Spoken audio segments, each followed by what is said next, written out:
Good afternoon, Brockton. This is Richard Ripley, a candidate for Brockton Mayor. I want to first say that I apologize for my appearance today. I know I'm all sweaty. I just walked 2 miles in the hot sun to get here because I don't have a car. Anyway, I want to report to you on my recent eye-opening conversation with Brockton City Council President Jeffrey Thompson. On Monday, June 16th, in the middle of my public comment about the proposed fiscal year 2026 budget, City Council President Thompson gavelled me to silence, stating that I am not allowed to point out that Janice Fitzgerald, the director of the Council on Aging, who is paid a hefty taxpayer-funded salary and whose agency receives $400,000 taxpayer dollars, is in gross violation of the mandate the Council on Aging operates under from the city to help Brockton's elderly with programs and services to improve their quality of life.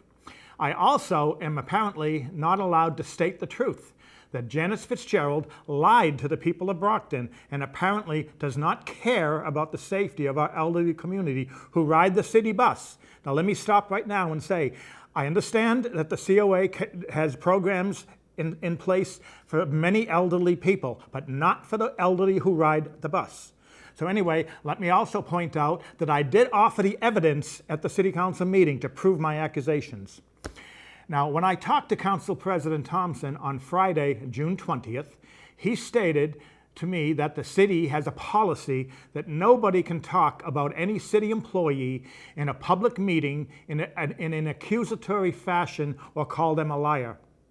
Let me point out to Council President Thompson that over the last few years, there have been many city meetings in which during public comments and during the meeting itself, city staff, visitors, residents, and others have accused the mayor and city councilors and school committee members in a heated way of breaking the law, being a liar, and knowingly putting our school staff and students, etc., in danger during the violence last year at Brockton High School, in which the school committee went over the mayor's head and asked Governor Healy to send the National Guard to protect the staff at Brockton High School. And let's not forget the verbal accusatory shouting match between Mayor Sullivan and former Brockton School Superintendent Thomas on national television on exactly when the mayor knew about the missing millions of dollars in the school budget. If I remember correctly, former Superintendent Thomas called Mayor Sullivan a liar with all the national television cameras recording the whole ugly event.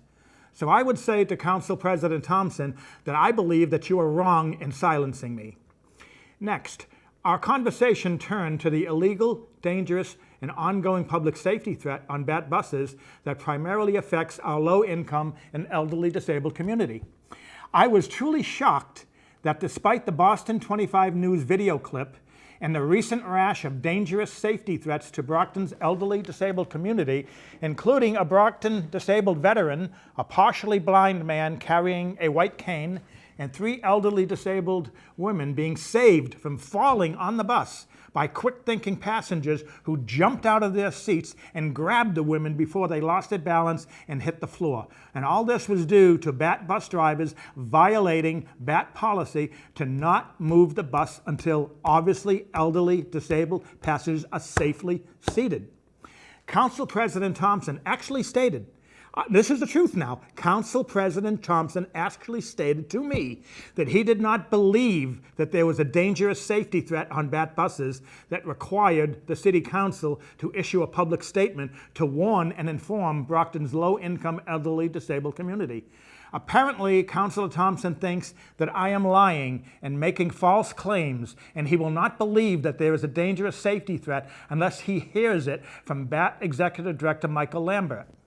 Let me ask Council President Thompson, has BAT Executive Director Michael Lambert told you and the other city councils that everything is under control, there is no problem on the buses?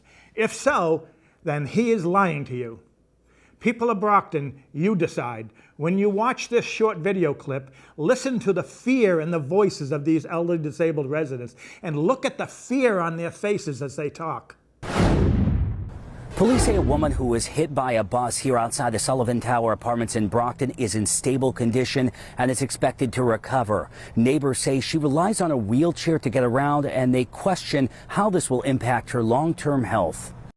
He hit her right in the front. You can see the wheelchair was over there. I could see the front wheels were all collapsed. The impact involving a Brockton Area Transit Authority bus and a woman in a wheelchair captured the attention of neighbors at the Sullivan Tower Apartments on Colonel Bell Drive, who say they too have had close calls with buses near this very spot. They got to do something about these bus drivers. They do drive kind of crazy, and they're very, very impatient. You got to be careful walking, you know. It's scary because they come through here and there's mostly elderly and handicapped. The State Police Accident Reconstruction Team was called in to assist Brockton Police with the investigation. Detectives spent hours reconstructing the accident that sent the woman to the hospital with severe injuries. I'm scared to come out here like this here and go there myself. So me and my walker, we're going to be doing just fine staying on the curb. Neighbors say they hope this serves as a warning to both residents and drivers. They tell us the woman who was hit is in her 70s and is a familiar face here at the building for elderly people and folks with disabilities. She's a good girl. You know, it's too bad. I hope she's all right, that's all. I pray for her. You know, it's sad. Police say they do not anticipate any charges for the bus driver. A Brockton Area Transit Authority spokesperson says the investigation is still ongoing and that their thoughts are with the victim at this time. In Brockton, Drew Caritas for your local station, Boston 25 News. I guess Council President Jeffrey Thompson believes that Boston 25 News came all the way to Brockton, brought paid actors to impersonate elderly residents, and created and broadcast a fake news story about aggressive and threatening bus drivers.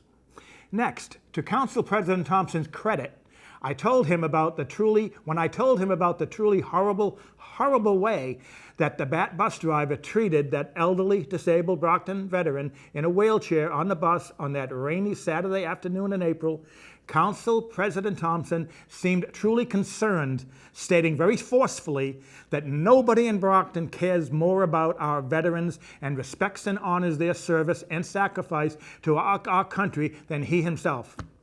I informed Councilor Thompson to contact BAT Executive Director Michael Lambert and ask him to set up a private viewing of the bus tape of that horrific, dehumanizing treatment that elderly disabled veteran in a wheelchair endured at the hands of that disgusting bus driver.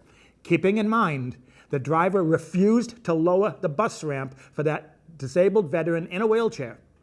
I also informed the councilor that I would give him the date, the bus number, and the time of another truly horrific incident involving an innocent kid at West Middle School. Council President Thompson stated that he would contact BAT Executive Director Michael Lambert. I want to say to Councilor Thompson, make sure Michael Lambert shows you the full tape from the moment the bus stops to pick up the disabled veteran to the time the veteran is safely seated on the bus in the seat directly to my left. I have no doubt that if Councilor Thompson actually follows through and Michael Lambert sets up that private showing, the councilor will be so utterly shocked that he will immediately issue a public statement. And let me say to Councilor Thompson, if Michael Lambert refuses to show you and the other councilors and the mayor and Rita Mendez and Michelle Du Bois the bus tape, then I ask you to please exercise your authority and immediately issue a resolution to bring BAT before the full council in a public meeting and hold them accountable. Finally, I want to warn Councilor Thompson, Council President Thompson, and Mayor Sullivan, and all the other elected leaders in Brockton, that the evidence is overwhelming. BAT has had 28 months to address these illegal, dangerous, and ongoing public safety threats.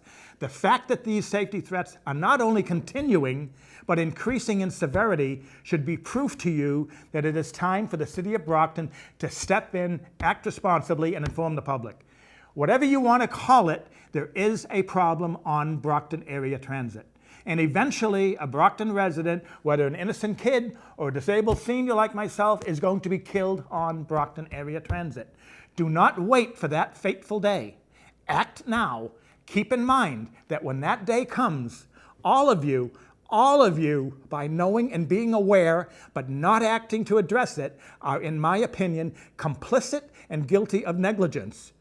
And all my dozens of videos on my YouTube channel, BATBUSGUY, and my postings and comments from other Brocktonians on my Facebook group page, Everything BatBus Brockton, and my twice-weekly BCA broadcasts on television, are all public evidence to prove that all of you knew but did nothing. You did nothing. And whether you are still in office or not, you can still be charged with crimes. Thank you.